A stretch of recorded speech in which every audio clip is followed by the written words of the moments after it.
எல்லாரும் எப்படி இருக்கீங்க? வணக்கம். சாரி, எல்லாரும் எப்படி இருக்கீங்க? சாரி, கொஞ்சம் லேட் ஆயிடுச்சு.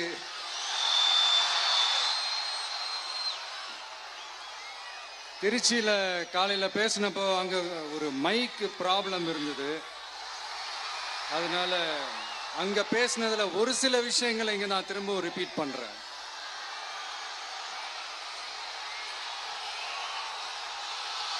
அந்த காலத்துல போருக்கு போறதுக்கு முன்னாடி போர்ல ஜெயிக்கிறதுக்காக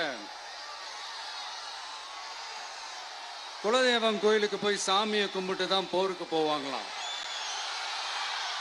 அந்த மாதிரி அடுத்த வருஷம் நடக்க போற ஜனநாயக போருக்கு தயாராகிறதுக்கு முன்னாடி நம்ம மக்களை அதாங்க உங்க எல்லாரையும் பார்த்துட்டு போலான்னு வந்திருக்கிறேன்.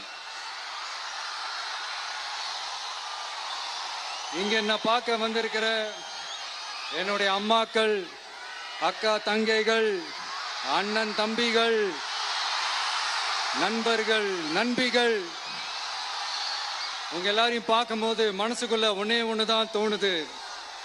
உங்களோட இந்த அன்புக்காக எவ்வளவு பெரிய உயரத்தையும், எவ்வளவு பெரிய வருமானத்தையும், எவ்வளவு பெரிய வசதியையும் தூக்கி எறிஞ்சிட்டு வரலாங்க.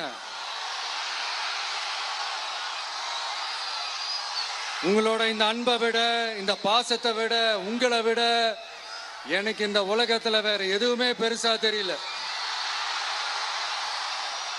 ஒரு சாதாரணமா இருந்த ஒரு விஜய இந்த உயரத்துல தூக்கி வச்சு கொண்டாடிக்கிட்டு இருக்கிறீங்க. உங்க வீட்டுல ஒருத்தனாவே ஆக்கிட்டீங்க, உங்க சொந்தக்காரனாவே ஆக்கிட்டீங்க. என்னங்க பெரிய பணம் வேணுங்கிற அளவுக்கு பார்த்தாச்சு.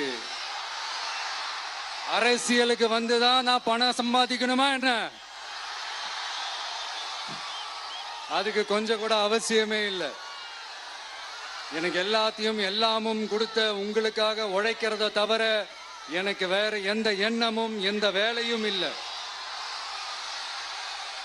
விஜய், விஜய் அண்ணா, விஜய் தம்பி, விஜய் தம்பி, நம்ம விஜய், நம்ம விஜய்ன்னு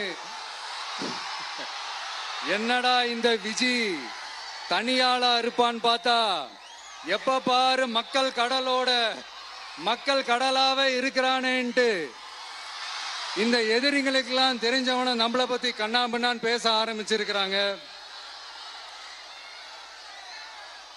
அதாவது